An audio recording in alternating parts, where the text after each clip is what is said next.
The doctors gave my daughter no hope, but God showed me He was real. Ex-Atheist testimony. I grew up in a home where God was never mentioned. My parents weren't hostile toward religion. They just didn't care. Faith wasn't part of our lives. Church was for other families, not ours. The Bible was something I saw only in hotels, lying in the drawer of the nightstand. I never saw anyone open it. Not in my house, not in my family. My father would always say, "We believe in facts, not fairy tales." And I believed him. I thought people who prayed were wasting their breath, talking to the ceiling. For me, life was about logic, science, and things you could measure. That's how my story started. As a child, I remember asking once why my grandmother lit a candle and whispered words over it. My dad laughed and said, "It's just old traditions, nothing more." That stuck with me. From then on, I learned to mock the idea of prayer. When classmates would say they prayed for something, I'd roll my eyes. I didn't hate religion. I just thought it was silly, like believing in magic. To me, the world was cold, factual, and absolute. If you couldn't explain it with science, it simply wasn't real. School only reinforced that belief. I was good at math, I loved science experiments, and I excelled in things I could prove with my own eyes. My teachers praised me for being rational. That praise fed my pride. I began to think of myself as smarter than those who believed in God. When a kid would say, "God made the world," I'd immediately jump in with, "No, evolution did." I felt clever shutting down conversations about faith. It gave me a sense of superiority, like I had unlocked the real truth about life. Even in my teenage years, I built an identity around being the rational one. I hung out with friends who thought like me, people who laughed at religious beliefs and called them outdated. I remember one time in high school, a girl told me she prayed before every exam.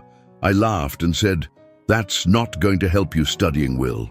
It wasn't just that I didn't believe. I enjoyed dismissing others who did. Looking back, it wasn't confidence, it was pride. But at the time, it felt like I was standing on solid ground. When I went to college, that mindset grew stronger. Surrounded by professors who valued science above everything, I felt at home. Conversations about God barely existed, and when they did, they were often sarcastic or critical. That environment made me double down on my atheism. I thought believers were just clinging to an illusion because they couldn't handle the truth. I prided myself on being tough enough to face reality without leaning on faith. In my mind, I was free, enlightened, and smarter than all of them. The older I got, the deeper those roots sank. By adulthood, I had built my entire worldview on reason. I trusted doctors, scientists, and experts, but never once considered prayer or divine intervention. I married, started a family, and carried that same mindset into my role as a husband and father. If my wife ever mentioned God, I brushed it off. I wanted to raise my kids to believe in science, to question everything, and to never fall into what I called superstitions. It wasn't just disbelief. It was almost a mission to keep my family free from religion. But deep down, there was always a little crack in the wall. I wouldn't admit it at the time, but every once in a while, a thought would slip in. What if I'm wrong? Late at night, when life felt heavy, I sometimes wondered if maybe people prayed for a reason. I pushed those thoughts away quickly. To me, doubt was weakness, and I wanted to stay strong. So I buried every question under more pride and logic. I told myself science had all the answers, and that was enough. Looking back, I realize how empty that made me. Even though I was successful in many ways, career, family, possessions, something always felt missing. I couldn't name it, but it was there, like a quiet ache inside me. At the time, I thought maybe it was just stress or lack of sleep. I didn't want to admit that the very thing I rejected, faith, might be the piece I was missing. I didn't want to be like the people I mocked. I wanted to stay in control, to believe I didn't need anything beyond myself. Still, God has a way of breaking through even the hardest walls. I didn't know it then, But life was about to push me into a corner where no science, no logic, no reasoning could save me. I was about to face something that would shatter every belief I held onto. It would begin with the people I loved most, and it would be the moment my entire story began to turn. At that point, I was still convinced God wasn't real. I said it often, "If God exists, then let him prove it." Those words came out of my mouth like a challenge, like I was daring the heavens to answer me. But little did I know, the challenge wouldn't go unheard.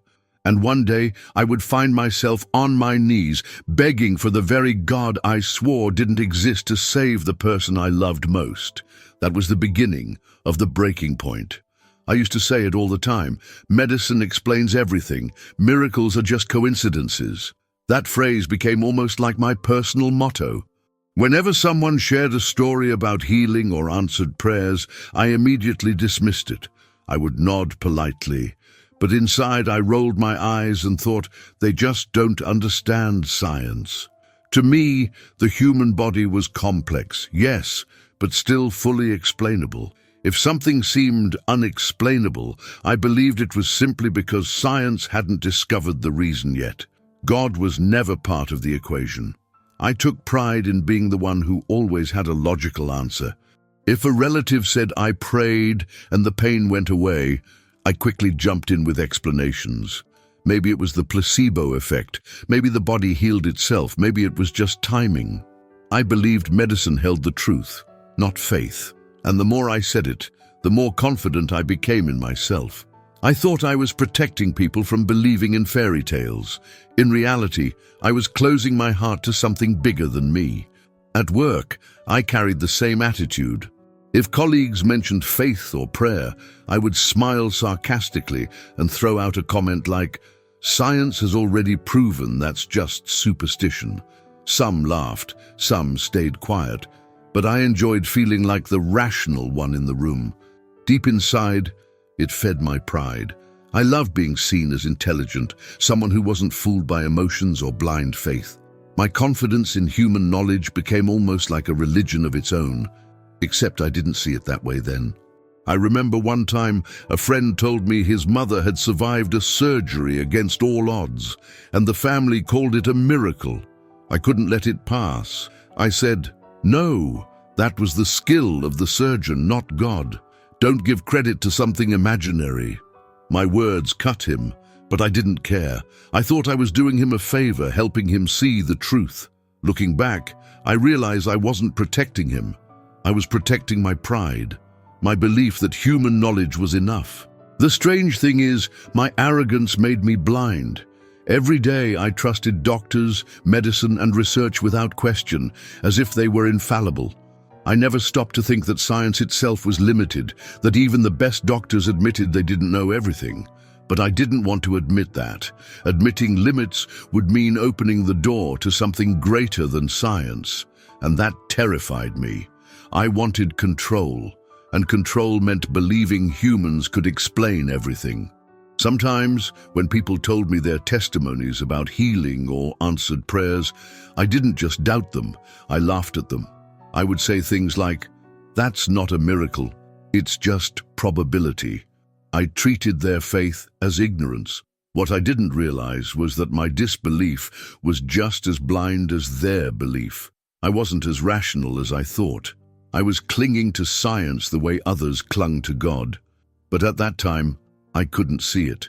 Even my own family knew how stubborn I was.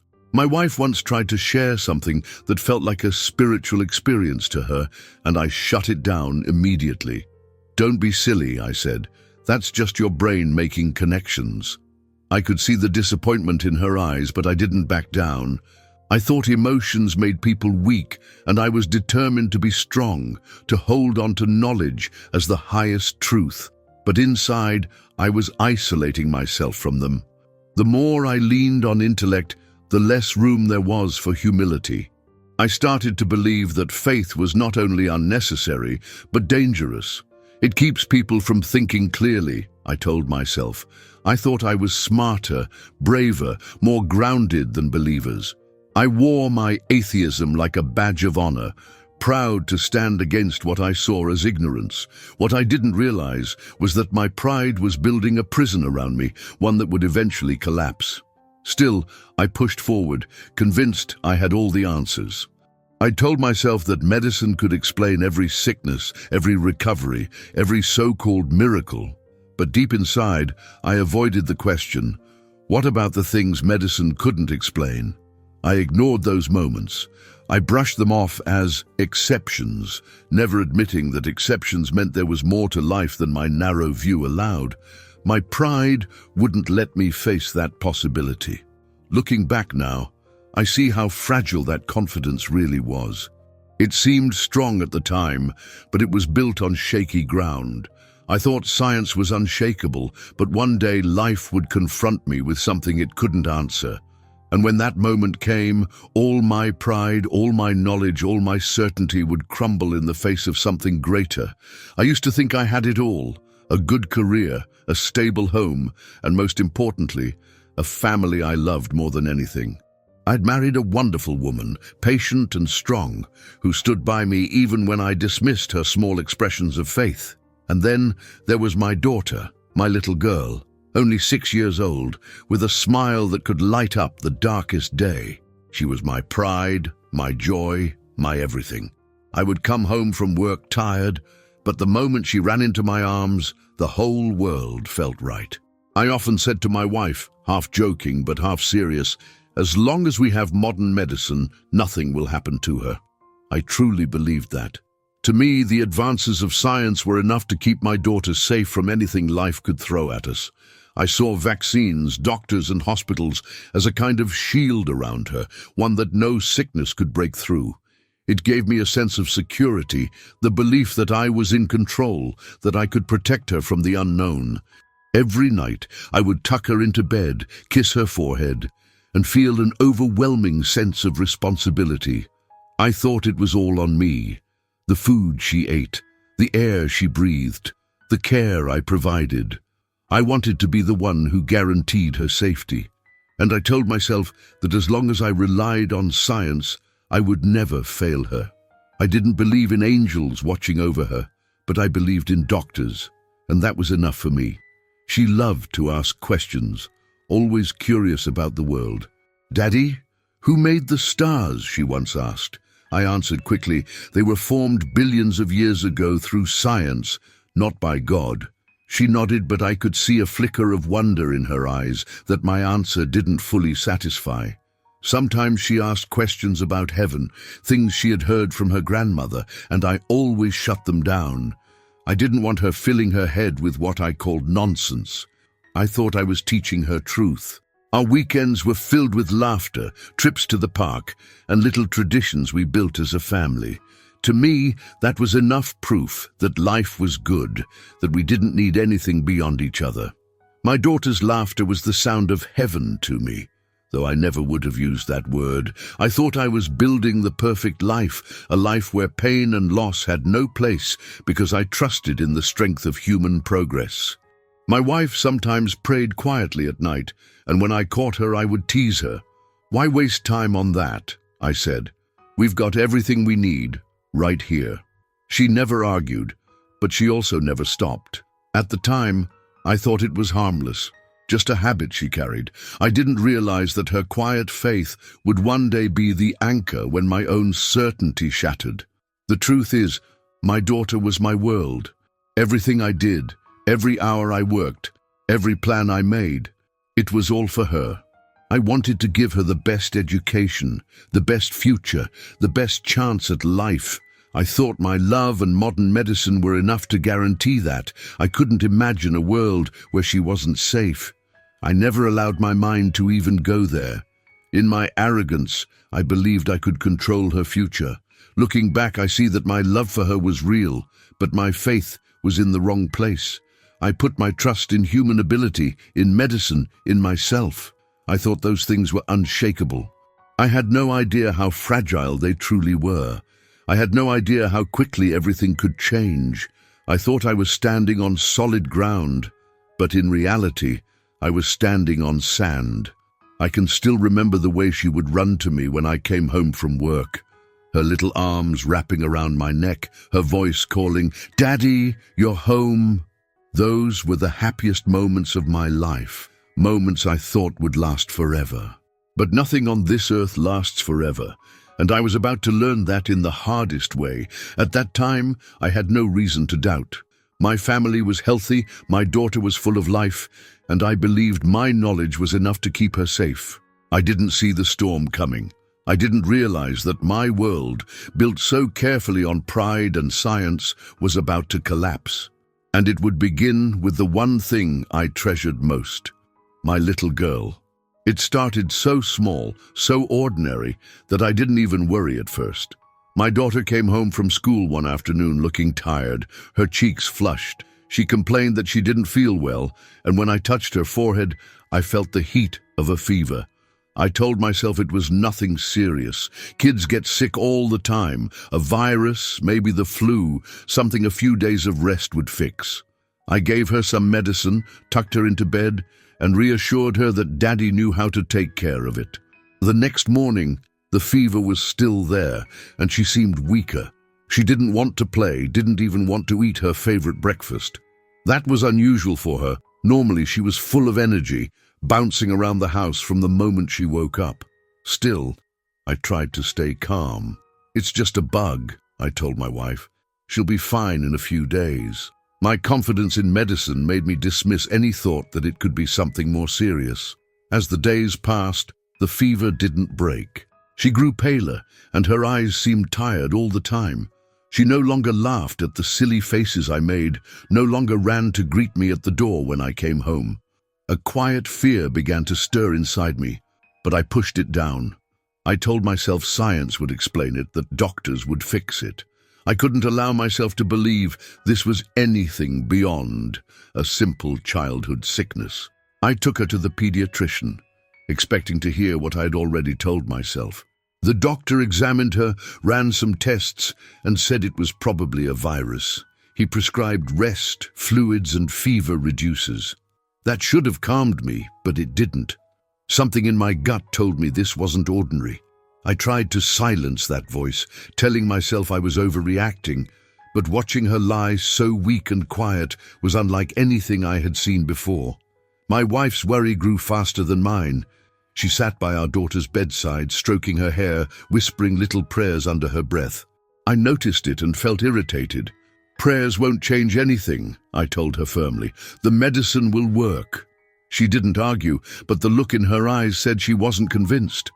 I thought she was letting fear cloud her judgment, while I prided myself on being rational. But deep down, her quiet concern shook me more than I admitted. The nights became the hardest. I would sit beside her bed, listening to her shallow breathing, watching her body twitch with fever. I told myself over and over, "It's just a virus, it's just a virus." But each night that reassurance grew weaker. She wasn't getting better. She was getting worse. My logic, my explanation started to feel thinner, like paper trying to cover a storm. Something inside me was whispering that this wasn't something medicine could easily fix. There was one night I'll never forget. She woke up crying softly, saying she felt so tired that she couldn't lift her arms. Her voice was faint, fragile in a way that broke me. I picked her up and she felt so light in my arms, like she was fading. My chest tightened with fear, but I forced myself to stay calm in front of her. "It's okay, sweetheart," I whispered. "Daddy's here. You'll be fine." But inside, I wasn't sure anymore. I tried to distract myself with research.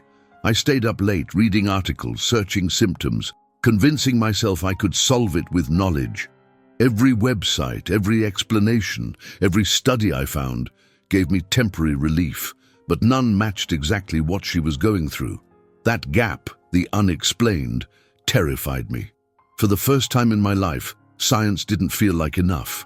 I didn't say it out loud, but a crack was forming in my certainty. My wife suggested we take her back to the doctor, maybe even to the hospital. I resisted at first, saying it wasn't necessary. "She'll bounce back," I insisted. But the truth was, I was afraid of what they might find. As long as it was just a virus, I could hold on to my belief that everything was under control. If it was something more, then my world would start to unravel. And deep down, I think I already knew. Looking back, I realized that was the moment the walls began to shake.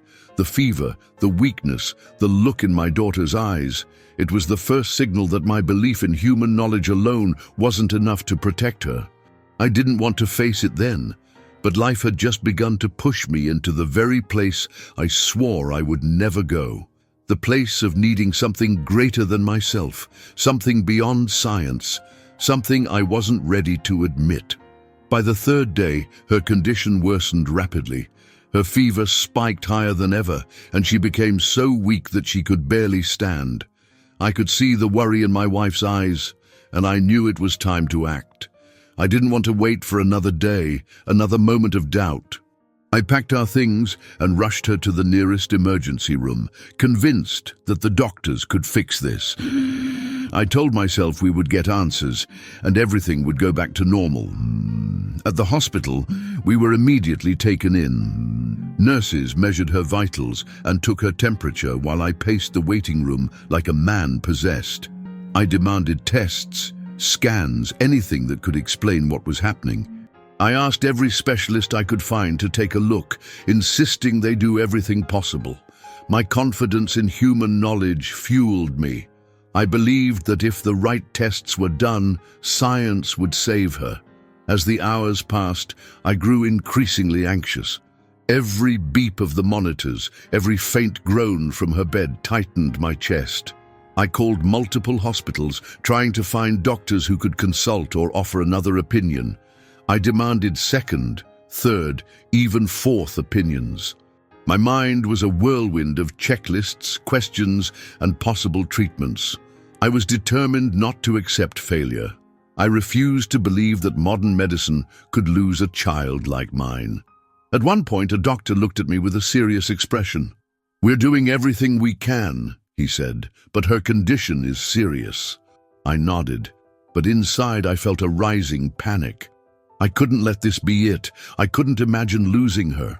I pushed my fear aside and told myself that science had answers, that medicine had solutions, that my daughter would survive because I refused to let anything else happen.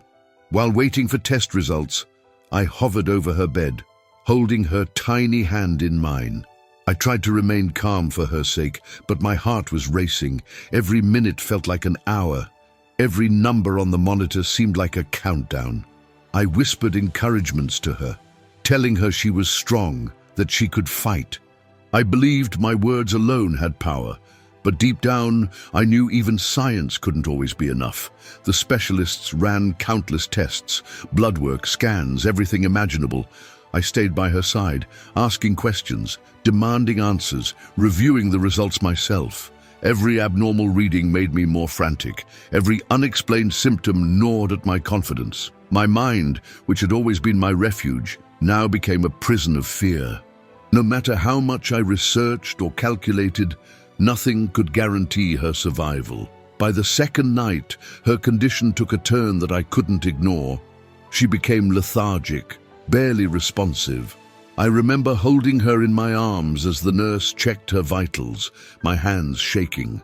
I whispered over and over, "You'll be okay, you'll be okay." But inside, a part of me knew this was serious, much more serious than I had allowed myself to admit before. I had relied so heavily on my knowledge, on logic, that I was unprepared for the helplessness I now felt. I called my family for support. My parents and my wife tried to reassure me, but I could see their fear mirrored my own. We prayed together quietly, even though I didn't believe. I didn't say the words, but my presence there was a silent plea. I wasn't ready to admit faith, but my actions betrayed me. I was grasping for anything that could save her, anything beyond my control. In those long hours, I realized that my reliance on science alone had limits. Doctors, tests, medicine, they were all vital, but they weren't omnipotent. For the first time in my life, I was confronted with the fact that there were things beyond human understanding. I refused to give up, but I could feel my own pride beginning to crack. I was standing at the edge of something I had never considered possible, needing a power greater than myself. By the third night, I was exhausted, emotionally and physically. My daughter lay fragile in her hospital bed, machines monitoring every breath, every heartbeat. I had contacted every specialist I could, done everything I knew to do, and yet the outcome was uncertain. That night I realized this would not be solved by intellect or pride alone. For the first time I was silent, powerless, and forced to confront the possibility that maybe, just maybe, I would have to accept something beyond my understanding to save her. After days of restless nights and endless tests, the lead doctor walked into the room with a gravity that made my stomach twist. His eyes avoided mine for a moment. Then he finally spoke. "We've identified the problem." My heart leapt with a flicker of hope. Finally, answers. But as he continued, his words cut deeper than any silence. It was a rare and aggressive condition, one that medicine had little success reversing. My knees felt weak, as if the floor itself had given way beneath me. I listened carefully, trying to catch every medical term, every possibility, as though memorizing them could give me control. I asked questions frantically. What are the treatments? The chances? The survival rate? The doctor answered with a tone of compassion but finality. The options were few and the chances slim. My mind raced, refusing to accept that science had limits. I clung to numbers, to studies, to every detail, but the weight of his words crushed me. When I turned to look at my daughter, she seemed so small in that hospital bed, dwarfed by wires and machines. She smiled faintly, unaware of the full gravity of her condition. Her innocence pierced me more than the diagnosis itself. She trusted me to protect her, to fight for her, to find a way. But at that moment, I felt powerless for the first time in my life. My pride, built on knowledge and logic, trembled at the edge of collapse. My wife cried quietly beside me, her hands pressed tightly together. She whispered prayers under her breath, words I had always dismissed as meaningless. Yet now, hearing her plead with a God I didn't believe in, something stirred inside me. For years, I had mocked faith as weakness. But as I watched her desperation, I couldn't deny that her words carried a strength I lacked. My silence screamed louder than her prayers. The doctor explained the timeline with clinical precision. He said most children with this condition declined rapidly and interventions were rarely effective. He advised us to prepare emotionally, to cherish every moment, and to consider palliative care. Those words felt like knives. Prepare emotionally. How could a father prepare to lose his child? Every instinct in me wanted to fight, to challenge him, to find a cure that hadn't yet been discovered. That night, the hospital room was filled with a heavy quietness. I sat by her bed, staring at her fragile frame, listening to the rhythmic hum of machines. I tried to convince myself that we would beat the odds, that there had to be an answer hidden somewhere in the depths of medical science. But beneath my determination, fear grew like a shadow, dark, unshakable, and merciless. It whispered that I might lose her, no matter how hard I fought. My daughter looked at me with tired eyes and asked, "Daddy, am I going to be okay?" Her voice was small, but her words struck me with unbearable force. I forced a smile, holding back tears, and whispered, "Yes, sweetheart, Daddy will take care of you." But inside, I was breaking. I didn't know how to take care of her anymore. I had reached the end of myself, and I hated that I couldn't give her certainty. I stepped into the hallway, unable to hold back my emotions. My chest tightened, my hands trembled, and I leaned against the wall, gasping for air. For years I had built my identity on strength, reason, and control, and now, in the most crucial moment of my life, all of it was stripped away. My pride in science couldn't comfort me. My logic couldn't save her. I was a man undone, and I didn't know where else to turn. My wife joined me in the hallway, her face red from crying. She reached for my hand, whispering, "We need to pray." I shook my head instinctively, ready to argue, ready to resist the idea I had rejected all my life. But before I could speak, she added, "What else do we have?" Her words silenced me. She was right. For the first time, I had nothing else. The truth I had always denied stared me in the face. I needed something greater than myself. That night, I sat at my daughter's bedside, watching her chest rise and fall, fragile and uneven. My wife knelt beside me, praying quietly. I didn't join her. Not yet. But for the first time, I didn't mock her either. I simply sat in silence, humbled and desperate, staring at my child, realizing that if there truly was a God, I needed him more than ever. And deep down, I whispered words I never thought I'd say. If you're real, please don't take her from me. I refused to let despair consume me. The doctors had given us grim news, but I couldn't just sit back and accept it. I told myself that if there was even a 1% chance, I would find it. I called every specialist I could find, from pediatric experts to researchers who worked on rare conditions. I pored over medical journals late at night, searching for anything that might give us hope. My confidence in science hadn't yet cracked. I believed there had to be an answer. We were transferred to a larger hospital, one known for its cutting-edge treatments. I convinced myself that this was the place where miracles, scientific miracles, happened. I shook hands with the top doctors, asked detailed questions, and demanded that no stone be left unturned. My wife followed quietly, her eyes full of fear and faith, while I held on stubbornly to reason. We'll beat this, I told myself. Medicine will not fail us. Every time the doctors suggested another test or treatment, I approved it without hesitation. Experimental protocols, risky procedures, I didn't care. If there was a possibility of success, I was ready to try. I clung to science as if it were my last lifeline, refusing to even consider any alternative. The thought of prayer still felt like weakness to me, even though I could see the quiet strength it gave my wife. But as the days passed, the reality became harder to ignore. Each treatment brought hope for a moment, but then nothing changed. The fever returned, the weakness persisted, and her little body grew frailer. The doctors spoke to me with sympathy, but their eyes carried the truth they didn't want to say out loud. Even the best minds and the best medicine in the country couldn't promise me what I longed for. I tried to mask my fear with determination. I kept telling my wife, they'll find something. We just have to give it time. But deep inside, a small voice kept whispering that time was running out. Every failed treatment cracked my armor of confidence a little more. Every day, I saw my daughter's strength slipping, and with it, my faith in science began to tremble. Still, I pushed forward. I begged for second opinions, third opinions, even fourth. I argued with doctors, as if my persistence alone could will them into finding a cure.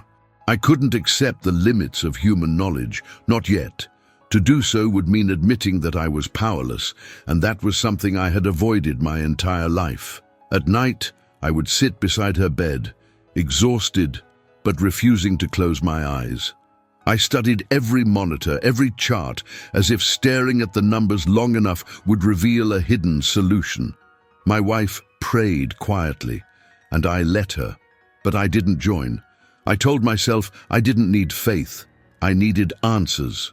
And yet the silence of those nights began to gnaw at me in ways I couldn't explain. There were moments when I caught myself staring at the ceiling, almost speaking words I didn't believe in. I stopped myself each time, shaking my head, reminding myself that I was stronger than superstition. But the pressure was building inside me. Each failed protocol was like a stone added to my chest, crushing me slowly, making it harder to breathe. The doctors finally gathered us in a conference room, their faces solemn. They had exhausted the available treatments. There were no more protocols to try, no new drugs, no hidden options waiting to be discovered. Their words rang in my ears. "We've done all we can." The sentence I dreaded more than anything had finally arrived. I walked back to my daughter's room in silence, my wife's hand trembling in mine. For the first time, I had no words, no plans, no arguments left to give. My fortress of science had been breached. and the reality stood clear before me. If something was going to save my little girl, it wasn't going to come from medicine alone. For the first time, the thought of God no longer felt like weakness. It felt like my only hope. The day started like all the others, with doctors and nurses moving in and out of the room, machines beeping softly, and my wife whispering prayers by the bedside. I tried to stay focused on the medical charts, convincing myself that there was still hope. But then one of the nurses asked us to step out. My stomach dropped immediately. I knew something was coming, something I wasn't ready to hear. They led us into a small conference room, the kind that smelled faintly of coffee and disinfectant. The air felt heavy, and the doctors entered with faces that said more than their words ever could. I gripped my wife's hand so tightly, her fingers turned pale. No one spoke at first. The silence pressed against my chest until finally the lead physician cleared his throat and began to speak. He explained how they had tried every available treatment, every medication, every protocol, every possible intervention had already been used. He went over the timeline again, describing how her body wasn't responding anymore. I hung on to every syllable, praying, not to God, but to science, that there would be some twist at the end, some new clinical trial, some new drug. But then came the words I dreaded most. There is nothing more we can do. My world collapsed in that instant. My heart pounded in my chest as if it was trying to break free. I wanted to scream, to yell at them, to demand they keep trying. How could they give up on my daughter? How could medicine, with all its advancements and brilliance, fail me now? I felt betrayed by the very thing I had trusted my whole life. Beside me, my wife let out a soft cry and buried her face in her hands. She had expected this moment. Maybe her faith had prepared her for it, but I hadn't. I was blindsided, gutted, shattered. The room blurred as tears filled my eyes, though I tried to blink them away, unwilling to show weakness. My voice cracked as I asked the question I already knew the answer to. So, she's dying. The doctor nodded slowly, his eyes heavy with pity. I'm so sorry, he whispered. His words were kind, but they were a death sentence. I couldn't hear anything after that. My ears rang, my thoughts spun, and all I could see was my little girl lying in that hospital bed, smiling at me with complete trust, believing her father could save her. But I couldn't. I was powerless. I stumbled out of the room, barely able to breathe. The hallway seemed endless, and I leaned against the wall, sliding down to the floor as if my legs had given out. I buried my face in my hands and let out a cry I didn't know I was capable of. I had spent my whole life mocking faith, laughing at prayer, and trusting in knowledge. And now, knowledge had abandoned me. What was left? My wife knelt beside me, her hand on my shoulder, whispering through her own tears, God is still here. I wanted to argue, to push her words away like I always did, but I had no fight left in me. Her faith wasn't foolish. It was the only thing keeping her standing while I was collapsing under the weight of my despair. That night, as I sat by my daughter's bed, I couldn't stop hearing those words. There is nothing more we can do. They echoed in my mind over and over. I watched her chest rise and fall, fragile and uneven, and I realized the truth. Medicine had reached its end. Science had no more answers. I had nowhere else to turn. And in that unbearable silence, for the first time in my life, I felt the stirrings of a prayer forming in my heart. I didn't know the right words. I didn't even know if anyone was listening. But with everything inside me breaking, I whispered, if you're real, don't let me lose her. It was the most honest thing I had ever said. I sat in that hospital chair, staring at my daughter's fragile body, and something inside me shattered completely. My entire life I had stood on the foundation of science, logic, and reason. I believed medicine could fix anything if we just tried hard enough. But in that moment, with the doctor's words echoing in my head, I realized the truth I had always denied. Science had limits. It could take me far, but not far enough. The weight of that realization crushed me. I couldn't breathe, couldn't think. I put my head in my hands and sobbed like a child, the kind of sob that shakes your entire body. I had prided myself on being strong, rational, unshakable. But all of that was stripped away in an instant. I was just a father, terrified and broken, watching his little girl slip away. I remember whispering over and over, "No, no, no," as if the repetition could somehow change reality. My wife tried to hold me, but I pushed her away at first. I didn't want comfort. I wanted answers. I wanted a cure. I wanted control. And the cruel truth was that I had none. For the first time in my life, I admitted to myself I was helpless. The silence of the hospital room felt unbearable. The machines beeped steadily, mocking me with their rhythm, reminding me that time was moving forward, even as I wished it would stop. I looked at my daughter's face, pale and weak, and thought of all the moments I had promised her a future. Promises that now felt like lies. My chest ached with the weight of failing her. I'd spent years ridiculing people of faith, laughing at the idea of prayer, mocking belief as childish weakness. Yet here I was, on the floor of a sterile hospital room, broken in ways I didn't think were possible. My arrogance felt like ashes in my mouth. All the pride, all the clever words, all the debates, they meant nothing now. None of it could keep her alive. I remember slamming my fist against the chair, anger boiling inside me, anger at the doctors for their limits, anger at myself for my helplessness, and anger at the God I claimed didn't exist.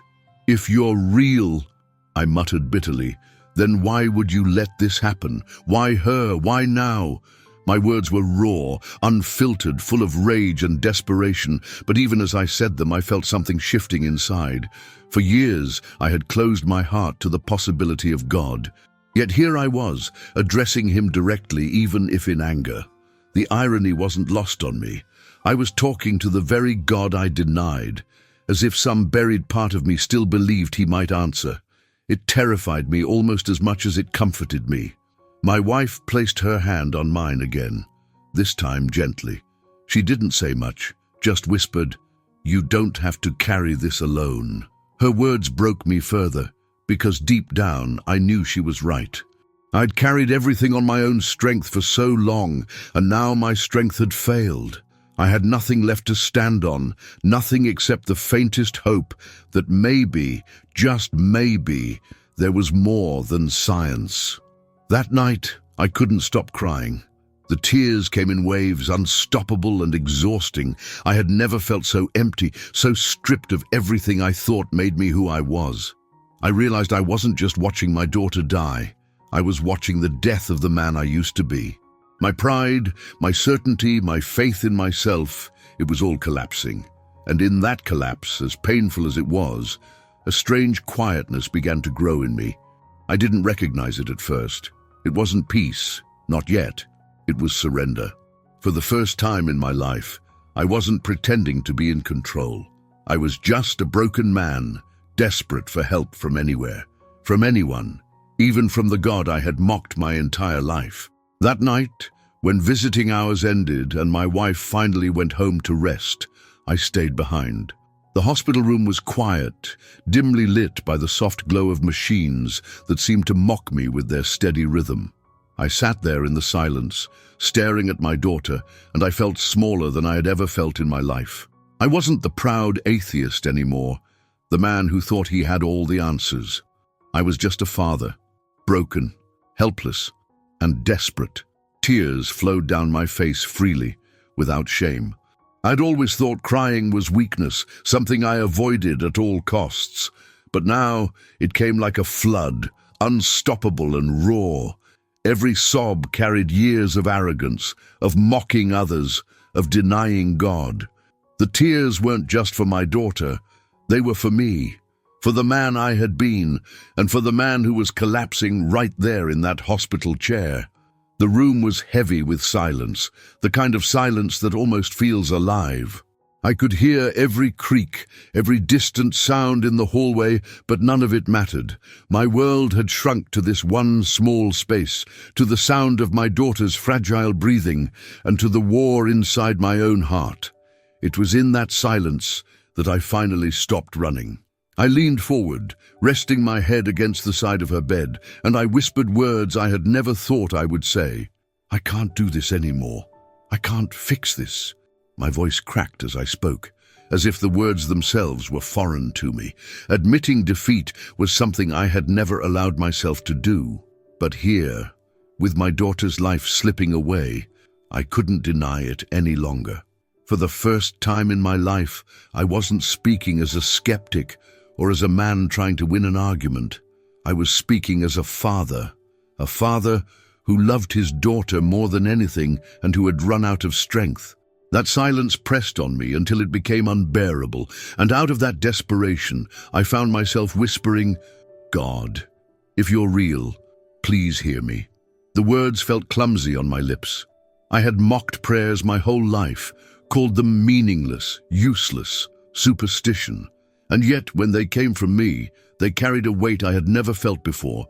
They weren't rehearsed, they weren't intellectual, they were raw, broken, honest. For the first time, my words weren't aimed at winning a debate. They were aimed at reaching someone beyond myself. I kept going, stumbling through the silence. "I don't know how to do this. I don't even know if I'm doing it right, but please, and please don't take her from me." My tears wet the blanket as I held onto her tiny hand. I didn't care how it sounded. I didn't care if anyone thought I was crazy. I was a father begging for mercy, and it was the most real thing I had ever done. The room didn't suddenly fill with light. No voice thundered from the heavens, but something shifted inside me. For years, my heart had been like stone, hardened against the idea of God. And in that moment, that stone cracked. It was small, just a fracture, but I felt it. Something I couldn't explain, a warmth, a presence, or maybe just the first spark of hope. I sat there for hours, alternating between sobbing and whispering prayers I didn't even know I believed. Sometimes I just sat in silence, my hand on hers, listening to the machines, waiting, hoping. The night stretched on endlessly, and yet in that endless night I felt something new: surrender. I wasn't in control, and for the first time, I admitted it. By the time morning light began to creep through the blinds, I was exhausted. My eyes were swollen, my body weak, but my heart felt different. Still heavy, still afraid, but not empty anymore. Something had shifted in the silence of that night. I had spoken to God, truly spoken, and though I didn't know what would happen, I knew one thing: I wasn't alone anymore. He sat in the dimly lit hospital room, the sterile smell of disinfectant filling his lungs with every shaky breath. The sound of the monitors around his daughter's bed echoed like a ticking clock, counting down moments he feared were her last. For years, he had laughed at those who prayed, dismissing their faith as weakness. Yet now, with his heart broken and reason failing him, he felt an urge rising from deep inside, a desperate cry that logic could no longer silence. He leaned forward, resting his trembling hands on the side of the hospital bed. His daughter's small chest rose and fell in fragile rhythm, each breath a miracle in itself. The silence around him grew heavier, pressing down on his soul.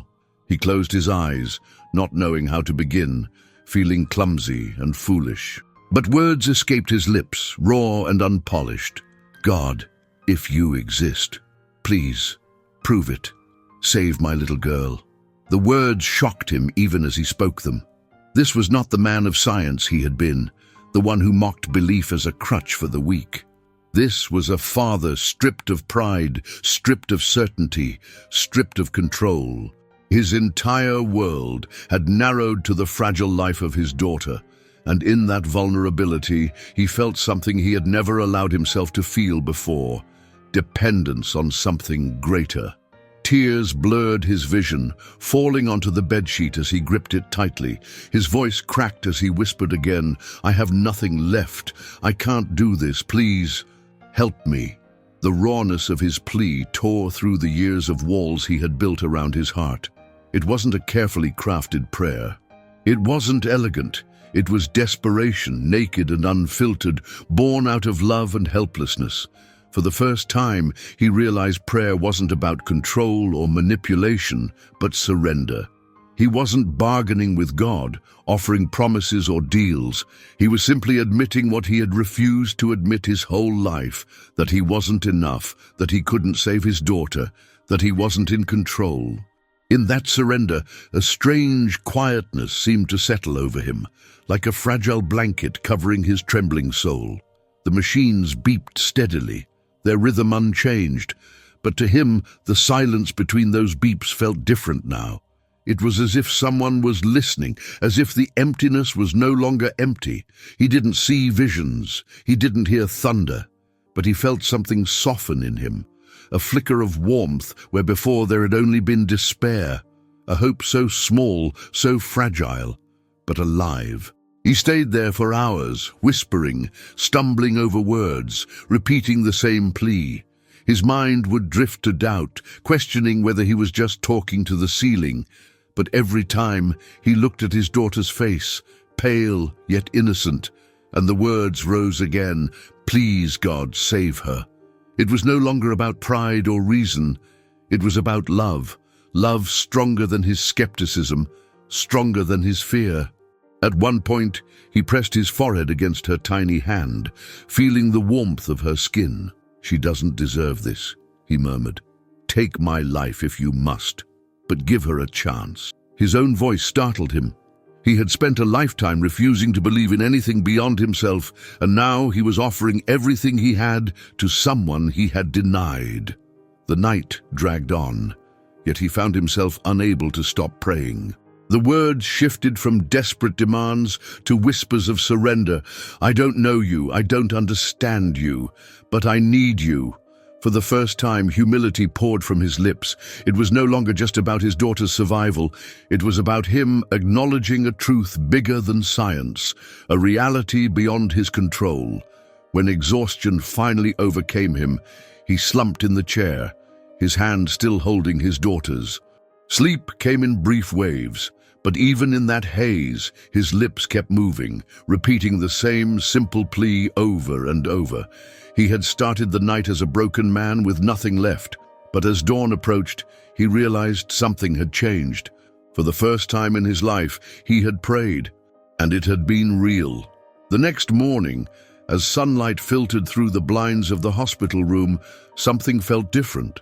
The father stirred awake in his chair, his neck stiff and his eyes swollen from hours of weeping. He expected to wake up to the same beeping monitors and the same fragile fading breaths of his daughter. But when he looked at her, he noticed something unusual. Her chest rose with a little more strength and her skin carried a faint color that hadn't been there before. At first he thought it was exhaustion playing tricks on his mind. He rubbed his eyes and leaned closer, watching her carefully. The night before she had been pale, her lips dry, and her breathing shallow. Now there was a softness to her expression, as though her little body had found a hidden reserve of strength. His heart raced, afraid to believe, but unable to deny what his eyes were seeing. A nurse entered the room, checking the machines and recording numbers on her chart. She frowned, then looked again, her expression shifting from routine indifference to cautious surprise. "Her vitals are stabilizing," she murmured, almost to herself. "That's unexpected." The father's chest tightened, his pulse quickening. He wanted to ask what it meant, but words failed him.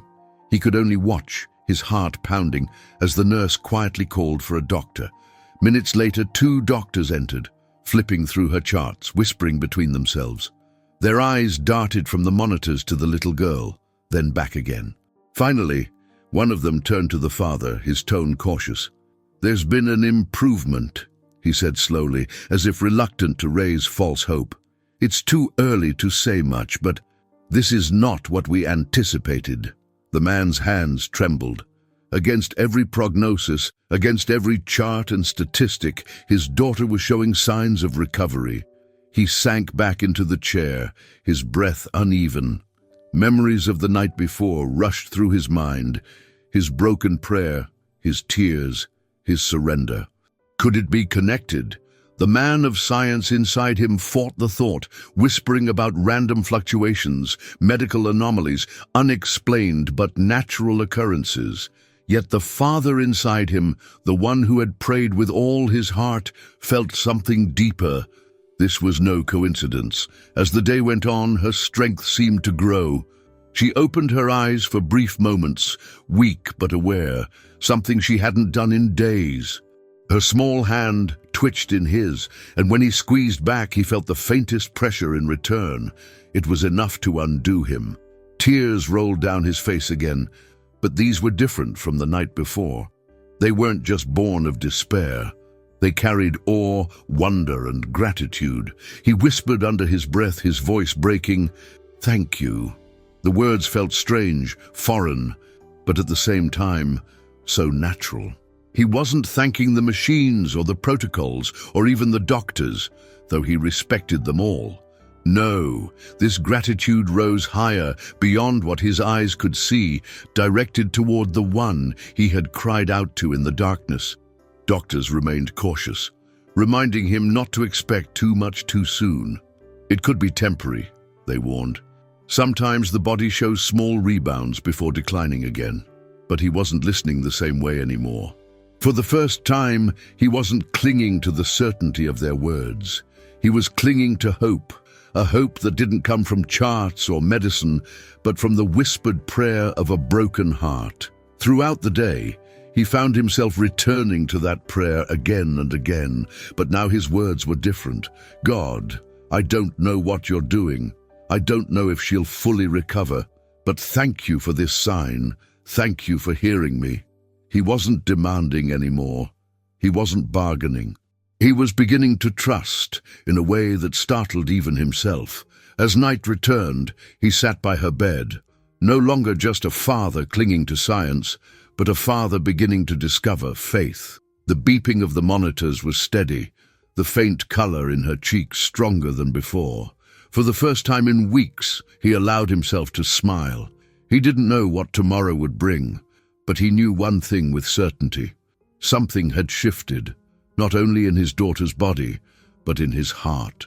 The following morning, I woke up to the sound of hurried footsteps and hushed voices outside the room. When I opened my eyes, I saw two doctors standing by my daughter's bed, reviewing her chart with furrowed brows. They kept glancing at the monitors, then at each other, as though the numbers simply couldn't be right. My heart pounded, caught between fear and hope, waiting for someone to say something. Finally, one of them shook his head and muttered, "This doesn't make sense." He wasn't even speaking to me, just thinking out loud. The body shouldn't be reacting like this after what we saw last week. The other nodded, equally puzzled. I leaned forward, my chest tight. For a man who once prided himself on having every answer, hearing the words, "This doesn't make sense," from them felt strangely comforting. They ordered new tests, rushing to confirm what the machines were showing. Nurses moved in and out, drawing blood, checking her reflexes, adjusting equipment. I sat silently in the corner, watching it all unfold, almost afraid to breathe. Part of me still expected someone to walk in and say it was a mistake, that her condition hadn't really changed. But deep inside, another part whispered, "No, this is real. Don't doubt it." Hours passed, and the results came back. The lead doctor looked almost frustrated, flipping through pages of data. "I don't understand," he said bluntly. Her organs were shutting down. Her body had no capacity to reverse this. Statistically, there's no explanation. He stopped mid-sentence, lowering his voice. Medically, this shouldn't be happening. I sat frozen, the words echoing in my head like thunder. A week ago, those words would have terrified me. Now they brought me to tears. Because in their confusion, I heard something they couldn't say. It wasn't medicine that turned things around. It was something greater. They didn't want to admit it, but I felt it deep in my soul. God had touched my little girl. And though I couldn't explain it in clinical terms, I no longer needed to. One doctor pulled me aside and tried to soften the situation. "Sometimes rare cases surprise us," he said. "We shouldn't jump to conclusions. Her recovery is fragile." His tone was cautious, as though he wanted to protect me from false hope. But I wasn't offended. For the first time, I didn't feel the need to argue or prove anything. I simply nodded and whispered, "I understand." Because in my heart, I already knew this wasn't just chance. That night, I thought about the irony of it all. For years, I had mocked people who talked about miracles, calling them desperate or naive. And here I was, sitting in a hospital room, living through one I couldn't deny. It wasn't abstract anymore. It wasn't a story from a book or a testimony from someone else. It was my daughter, my family, my life, and it was undeniable. The doctors continued monitoring her, still puzzled. Every improvement was noted with cautious optimism, but their faces betrayed disbelief. They wanted to explain it, to fit it into a framework of biology and probability, but they couldn't. And every time I saw them scratch their heads or exchange nervous glances, my faith grew stronger, because the gap in their science was the space where God had stepped in. I found myself praying more often, but differently than before. I no longer begged in desperation. Instead, I thanked him for every sign of strength in her body. Every breath, every blink, every small step forward felt like proof. I prayed not because I needed God to prove himself again, but because he already had. And my words now were filled with gratitude, not doubt. Looking back, those confused expressions on the doctors' faces became one of the most powerful confirmations of my life. They had studied for years, mastered their fields, and yet in that moment, they stood speechless. And there I was, a man who once worshipped science, finally seeing that true power didn't rest in human hands. It belonged to God, and he had chosen to show me in the most personal, undeniable way possible. Within just a couple of days, the machines that once displayed terrifying numbers began showing stability. Her oxygen levels climbed. Her heartbeat, once irregular and weak, grew stronger and steady. I remember staring at the monitor, almost in disbelief, watching lines that had been so chaotic now flow in calm, consistent rhythms. Nurses who had looked grim before now whispered to each other, glancing back at me as though I was witnessing something I shouldn't be seeing. Each morning, a new doctor came in to check her progress, and each morning they left shaking their heads in wonder. One even said quietly under his breath, "This is not supposed to happen." I couldn't stop the tears from falling because every small improvement felt like a thunderous shout from heaven. "I am here. I heard you." The same man who once said miracles didn't exist was now watching one unfold inch by inch. Her skin, once pale and lifeless, slowly regained color. She opened her eyes more often, blinking as though waking from a long, deep sleep. The first time she squeezed my hand again, I nearly broke down in front of everyone. That little pressure of her tiny fingers around mine felt like the strongest evidence of God I had ever experienced. It wasn't science, it wasn't chance. It was grace, pure grace. The hospital staff remained cautious, reminding me over and over that relapses could happen, that fragile recoveries sometimes reversed, but I wasn't hearing them the same way anymore. I wasn't clinging to their words for hope. Instead, I was clinging to God. Their warnings, though real, didn't drown out the peace growing inside me. I wasn't depending on probabilities. I was trusting in the one who defied them. Every day, her numbers improved. Every test that came back surprised the doctors even more. "Her body is repairing itself faster than we've ever seen," one physician admitted, rubbing his forehead in disbelief. I just nodded, whispering in my heart, "I know why." The God I mocked for so many years was showing me, in front of a dozen witnesses, that he was real and that he loved my little girl even more than I did. At night, I stayed by her bed, no longer filled with anger or despair. Instead, I prayed with gratitude. I whispered thanks for each breath she took, for each beat of her heart, for each new sign of strength.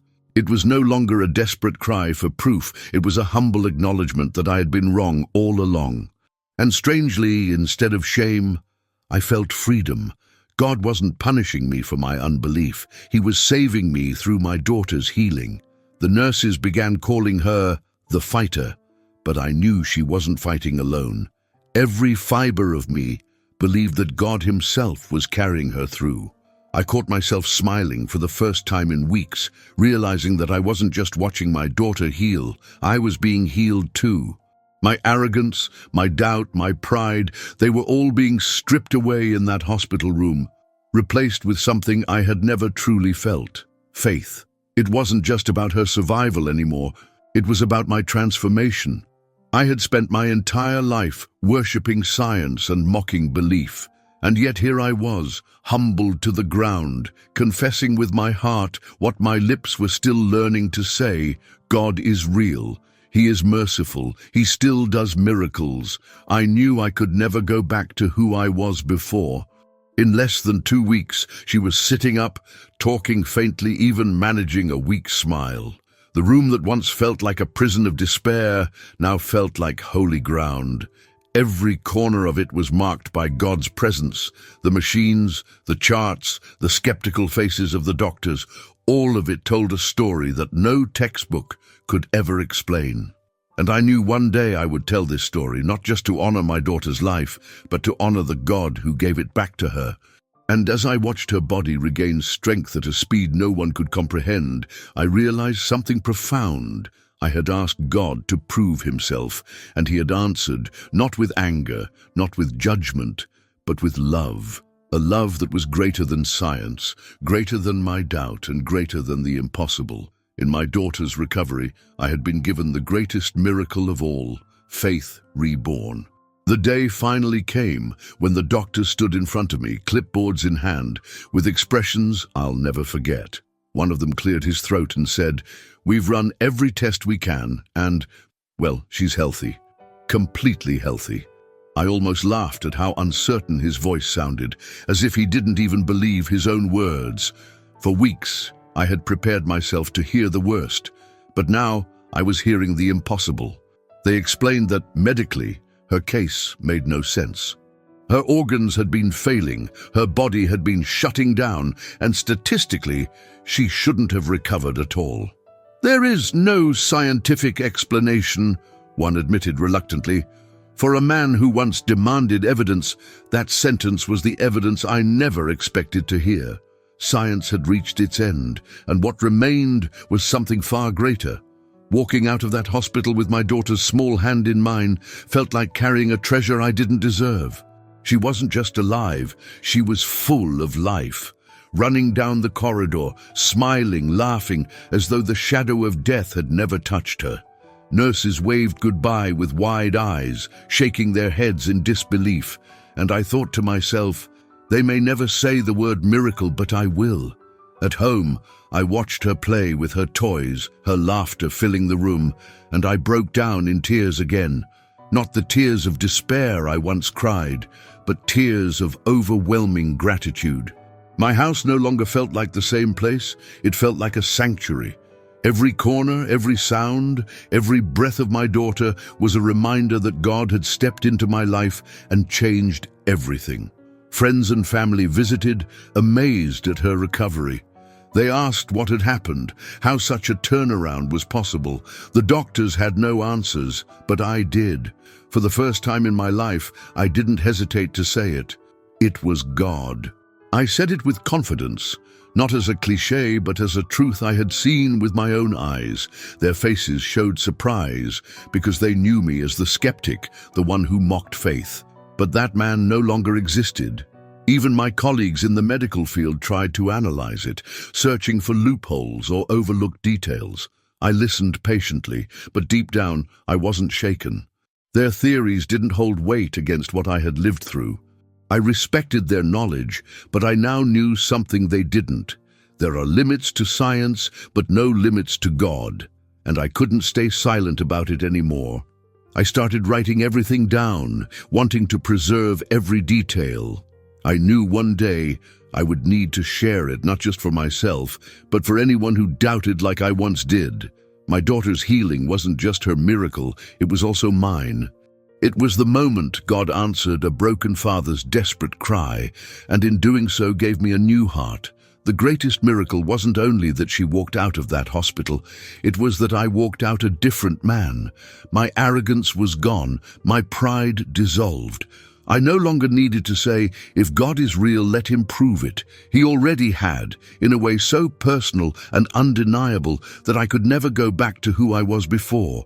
My heart was finally alive in a way it had never been.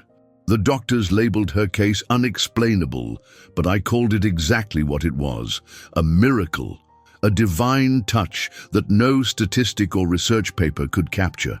Watching her breathe freely, laugh loudly, and live fully was proof enough for me. Proof that God is real, that he hears, and that he loves. Looking back now, I realize her recovery was more than just a story of survival. It was God's way of saving us both, her from the grave, and me from my unbelief. And no matter how much time passes, I will never stop telling this story, because it's not just about my daughter being restored. It's about a father who finally found faith through the miracle that changed everything.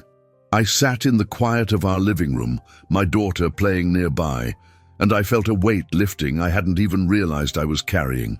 For years, I had clung to certainty, to logic, to the comfort of knowing the world in black and white. But now, every argument I had ever made against God felt meaningless. Every debate, every joke, every sneer, it all crumbled before my eyes. I had no answers, no defenses left. It was a strange kind of shock, the kind that leaves you numb and alive at the same time. I wanted to speak, to explain, to make sense of it all scientifically, but there was nothing left. Even the most brilliant theories I had trusted so completely couldn't explain what I had seen. The miracle wasn't in charts or data, it was in her life, whole and thriving, in a way that science could not touch. And yet, amidst that shock, a peace began to grow inside me. It was not the kind of peace that comes from understanding everything, it was the kind that comes from surrender. I realized that all the control I had once believed in was an illusion. I didn't need to understand everything anymore. I didn't need to defend my disbelief. I just needed to trust. I looked at my daughter laughing, running around with her small toy, and felt tears sting my eyes again. I had asked for proof, begged for it in my darkest hour, and now I had it. But it was not just a proof for me.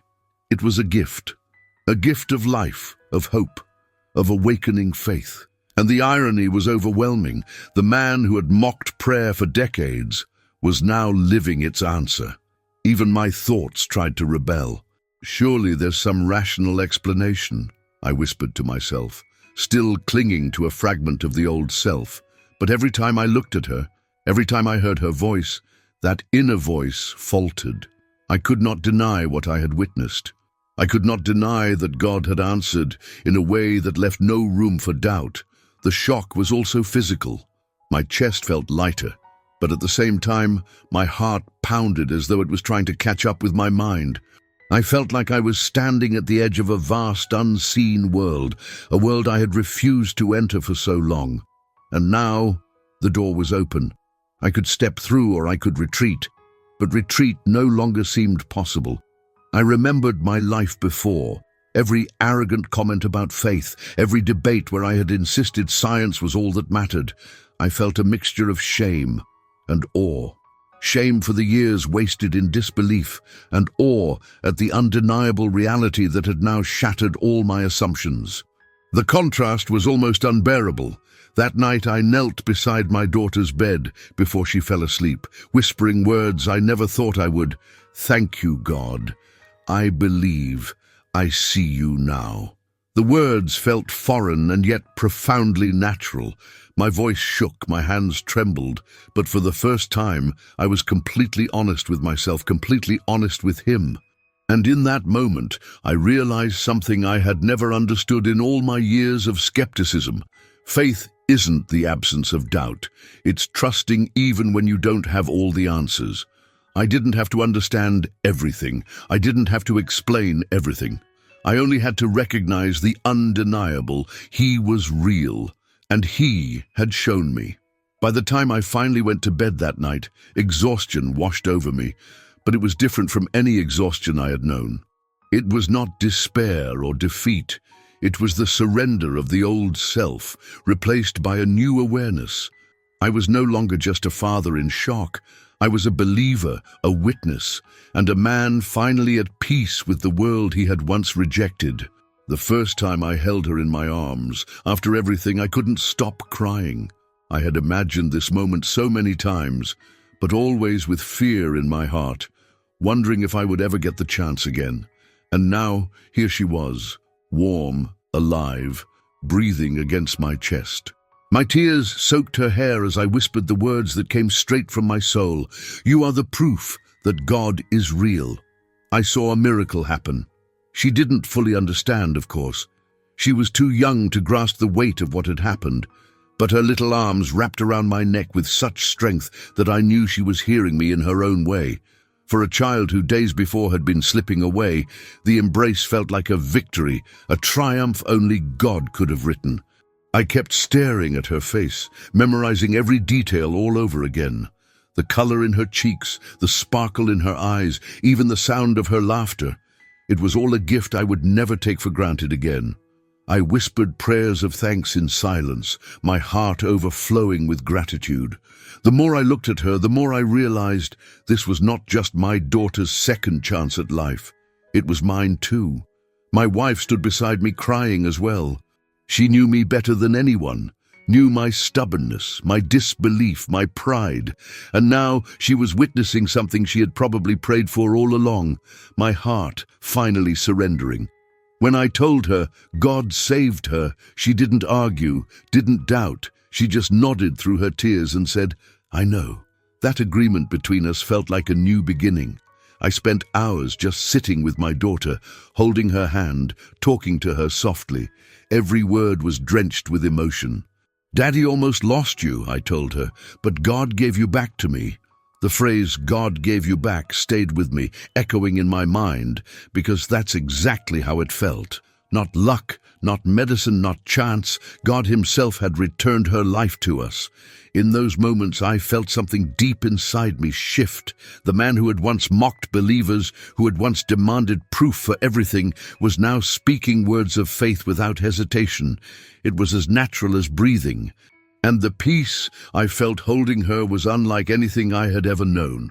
It wasn't the peace of control or of certainty. It was the peace of knowing I wasn't in control at all. Every time she smiled, I felt the presence of God.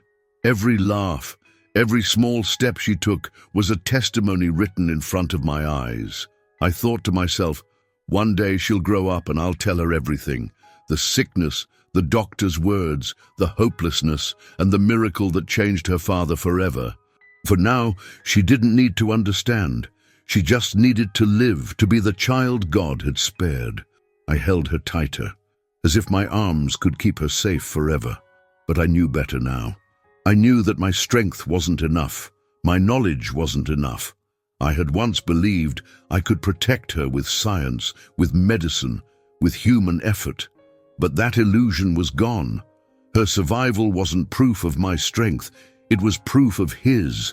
And so I told her again, you are my miracle. You showed me God is real. My voice cracked as I said it, but I meant every word. I wanted those words to sink into her, to grow inside her like a seed. Because one day she would need to know that her life wasn't ordinary. It was touched by the hand of the divine. That reunion didn't just heal the fear in me, it rewrote my identity. I wasn't just an atheist who had been proven wrong. I was a father who had been saved through the life of his child. Holding her, I realized that this was the moment my faith was sealed. I could never again deny the God who had given me back my daughter. Something inside me had broken, and in that breaking, something new had begun to grow. For so long, I had built my life on pride, on the belief that knowledge alone was enough. I thought I didn't need anyone, especially not God. But now, all I could feel was gratitude. Gratitude for every breath my daughter took, for every sunrise I got to see with her by my side, for the miracle I had witnessed with my own eyes. The arrogance that once defined me felt foreign, almost embarrassing. I remembered all the times I had mocked others for their faith, and instead of laughing, I now felt a deep sorrow. How blind I had been, how cruel my words must have sounded to people who simply trusted in the one who had just saved my family. That realization humbled me in ways nothing else ever could. Everywhere I looked, I began to see life differently. Things I once overlooked now seemed sacred. The smile of my daughter, the warmth of my wife's hand in mine, even the quiet moments alone, everything was charged with meaning. I felt as though I had been living in black and white, and suddenly the world had burst into color. Faith wasn't just an idea anymore, it was the lens through which I now saw everything. My skepticism had always given me a sense of power, as if doubting made me smarter. But now, faith gave me something far greater: peace. Peace that didn't depend on having all the answers. Peace that didn't collapse when things got hard. It was a peace that simply came from trusting in God. And the irony wasn't lost on me. The very thing I had mocked for years was now the anchor of my life. At first, I struggled to even say the word faith out loud. It felt strange, almost uncomfortable, like wearing clothes that didn't fit. But the more I leaned into it, the more natural it became. Soon, I wasn't just whispering prayers of thanks at night. I was speaking to God throughout the day. In the car, at work, while holding my daughter's hand, I had found a friend I never knew I needed. I realized that my transformation wasn't only about believing in God's existence, it was about surrender, about letting go of control, and finally admitting that I wasn't the one running the show. For years, I had clung to control like a shield. Now, I was learning to lay it down, and in doing so, I found freedom. The chains of pride and doubt were gone. My wife noticed the change before I even had to say anything. "You're different," she told me one night, her voice soft but sure. And she was right. I was different. The anger, the constant need to argue and prove myself right, it had faded. In its place was something quieter, gentler, but stronger. Gratitude had reshaped my heart in ways I couldn't hide. Even my daughter sensed it. She would climb onto my lap, wrap her arms around me and say, "Daddy, you smile more now." Hearing that from her was like hearing it directly from God. I knew He wasn't just healing her body, He was healing my soul. Through her, He was rewriting the story of my life. There were still questions in my mind, of course, but instead of those questions pulling me away from God, they now pushed me closer. Instead of demanding answers, I learned to live with trust. Instead of needing proof, I lived with assurance. Faith wasn't the absence of questions.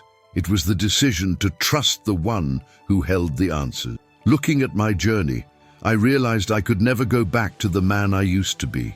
That man was gone, buried in the hospital room where my daughter almost died. What remained was a new man, humbled, grateful, and filled with faith. The transformation wasn't just emotional, it was spiritual. And for the first time in my life, I felt truly alive. When the dust began to settle and life returned to a fragile sense of normal, I knew one thing with certainty: I couldn't stay silent. What had happened to my daughter wasn't just for me and my family. It was a testimony that needed to be told. For too many years, I had used my voice to mock faith and belittle those who believed. Now I felt a burning in my heart to use my voice for the opposite, to declare that God is real and that He still moves in power. At first, I only shared my story with close friends. They knew me as the skeptic, the man who always had a sarcastic remark about religion. So when they heard me speak of God's miracle, their jaws dropped. Some laughed nervously, thinking I had lost my mind.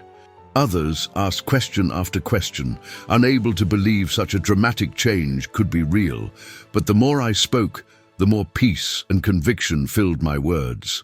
Soon, I found myself speaking not only to friends, but also to co-workers, neighbors, and even strangers. I no longer cared what they thought of me. This wasn't about me, it was about Him. I would say, "You may not believe in miracles, but I've seen one with my own eyes, and you can't argue away what I lived through." That truth silenced mockery more than any argument ever could. My testimony became a bridge. People who once dismissed me as arrogant began to listen with curiosity. Those who were struggling with their own doubts leaned in closer, and sometimes I could see tears well up in their eyes as I shared the story of my daughter. It wasn't just words, it was hope.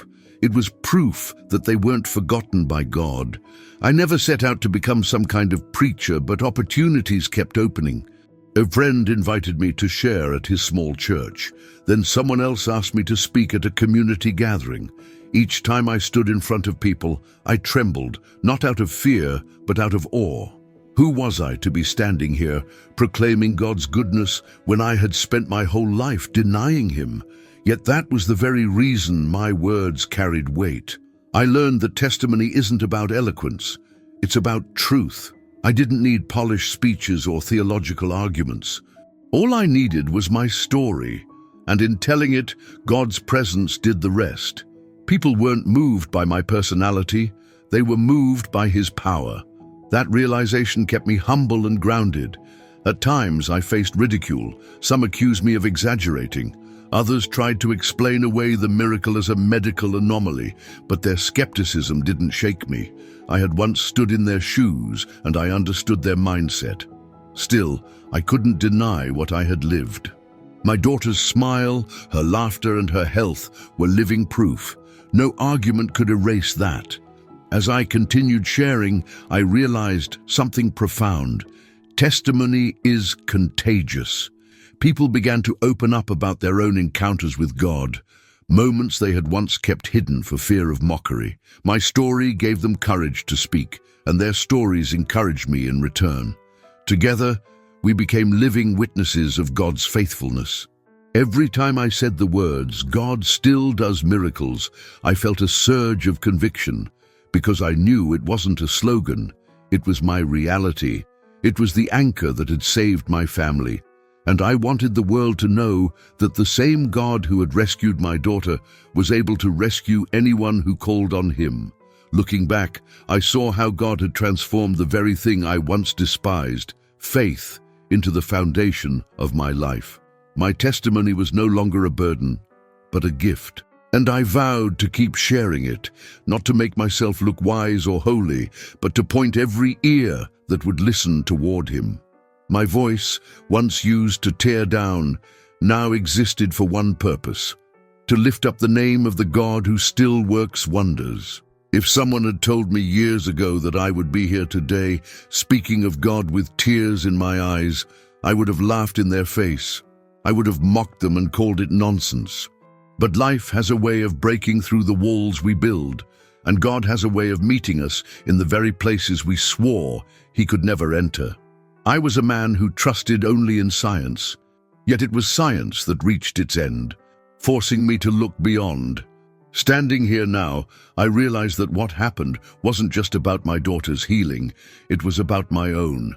Her life was restored, but so was my soul. I'd been walking in pride, blinded by my own certainty, and in a moment of despair, I found the humility to whisper, "God, if you're real, prove it." And He did, not with arguments or theories, but with undeniable love and power. I once said miracles were coincidences. Now I know better. A coincidence doesn't bring a child back from the edge of death. A coincidence doesn't transform a heart that was hardened for decades. A coincidence doesn't rewrite a man's destiny in the span of a few days. What I saw was no accident. It was God's hand, and I can never again deny it. The atheist who mocked faith has become a living witness. My life itself is the proof that no one is too far gone, no one is too proud, and no one is beyond God's reach. If He could change me, arrogant, stubborn, unbelieving me, He can change anyone. That realization fills me with hope for every person who still lives as I once did.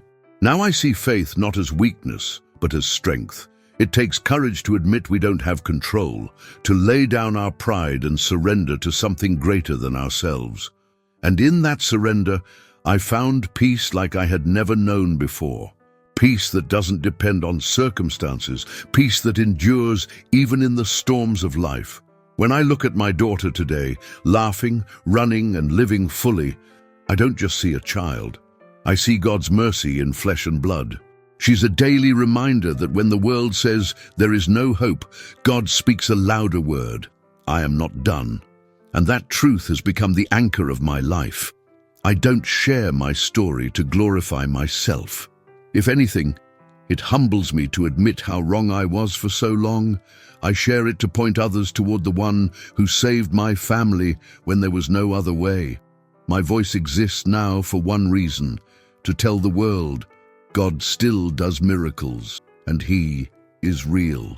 To anyone listening who feels lost, broken, or abandoned, I want you to know you're not alone. You don't need to have perfect words or perfect faith. All it takes is a simple cry from the heart: God, if you're real, come. That's all I had, and it was enough. He answered me, and He will answer you too.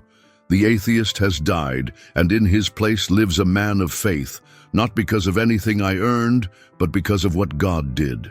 My story is proof that His love never gives up, even on those who spend their lives running from Him. He waited for me, He pursued me, and when I finally called, He was there. So I end my testimony with this: when everything seems lost, remember, God has the last word, and His word is life, hope, and restoration. I was once blind, but now I see. I was once proud, but now I believe. And I will never stop telling the world that my God is real.